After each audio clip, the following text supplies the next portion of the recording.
Assalamualaikum warahmatullahi wabarakatuh, sahabat Smart Skill School. Semoga kita semua selalu dalam lindungan Allah Subhanahu wa Ta'ala. Amin.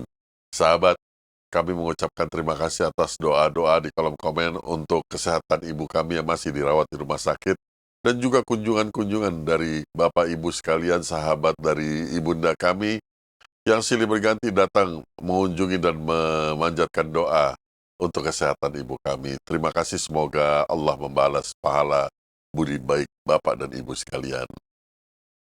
Sahabat, mari kita lanjutkan tausiah kita kali ini mengenai kecintaan Allah terhadap kita.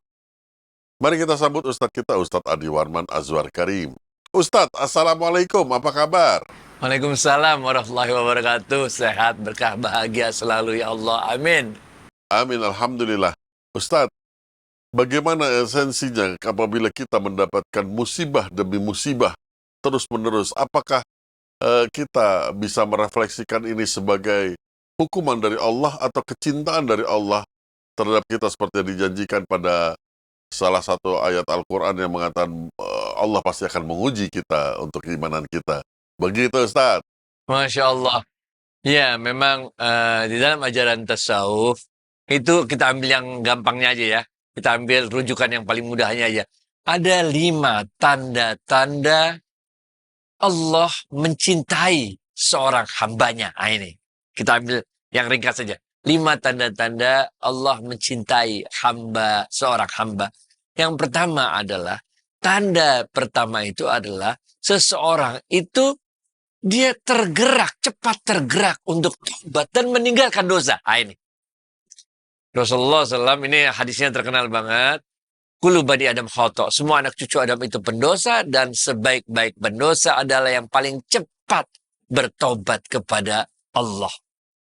Ibnu Athaillah dalam kitab Al-Hikam mengatakan, dosa-dosa yang dilakukan kemudian menimbulkan penyesalan dan rasa takut di dalam diri orang yang melakukan dosa itu lebih baik daripada ketaatan yang dilakukan kepada Allah. Kemudian ketaatan itu menimbulkan kesombongan di dalam dirinya. Nah, ini tanda yang pertama, yaitu dia selalu tergerak untuk bertobat dan meninggalkan dosa-dosa. Rasulullah SAW diceritakan oleh Imam Bukhari, paling tidak dalam satu hari satu malam 70 kali istighfar.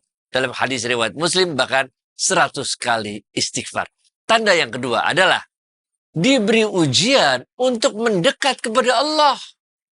Rasulullah SAW bersabda, barang siapa yang Allah menghendaki kebaikan pada dirinya, maka Allah akan menimpakan cobaan pada dirinya. Ini hadis riwayat Imam Bukhari. Bahkan dalam sebuah hadis lain, riwayat oleh Imam Tabrani, Rasulullah SAW mengatakan, dan kepada orang-orang yang beriman, Allah akan terus-menerus menimpakan musibah pada 3 hal.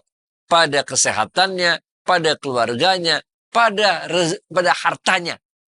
Sampai-sampai ketika mereka kembali kepada Allah, dia tidak lagi membawa dosa apapun, karena telah digugurkan oleh Allah dosa-dosanya itu dengan diberikan 3 cobaan ini, yaitu cobaan kesehatannya, keluarganya, dan hartanya.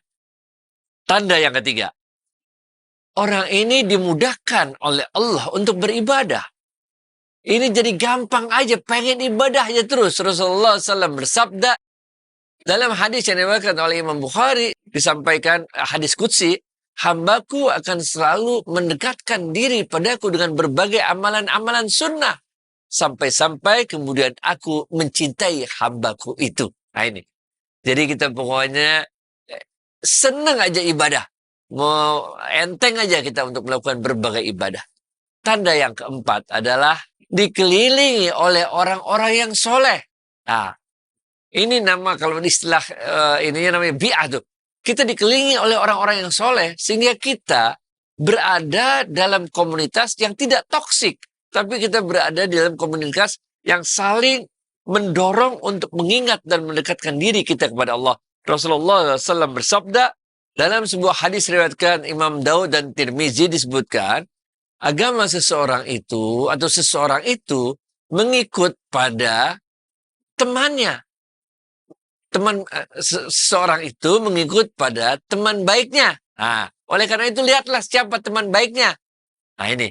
Kalau kita berteman dengan penjual minyak wangi, kita dapat wanginya. Kalau kita berteman dengan pembuat pedang, maka kita dapat panas-panas pedangnya.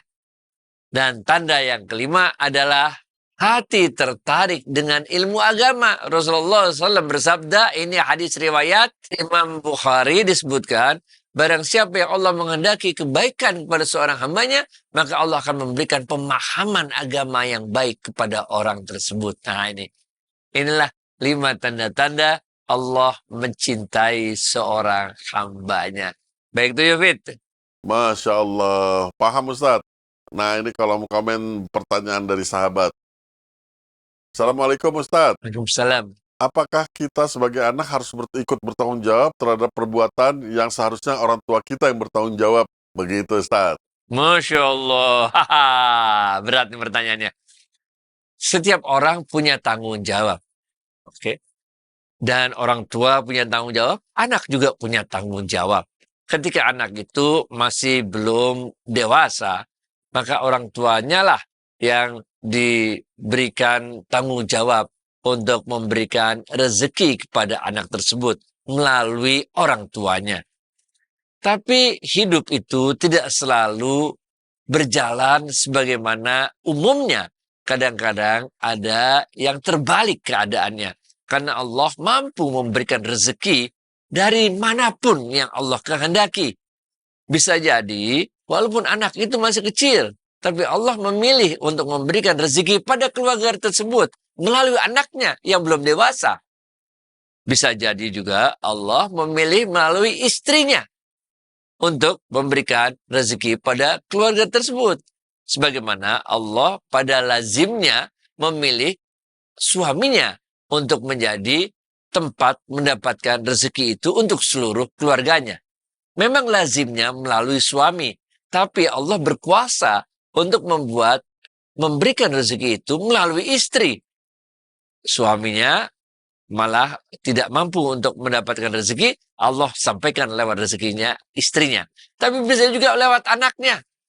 Kita lihatlah dalam kehidupan sehari-hari, ada anak-anak kecil, tiba-tiba misalnya dia menjadi penghafal Quran atau sedemikian rupa mendapat hadiah umroh sebagai pemenang penghafal Quran yang baik.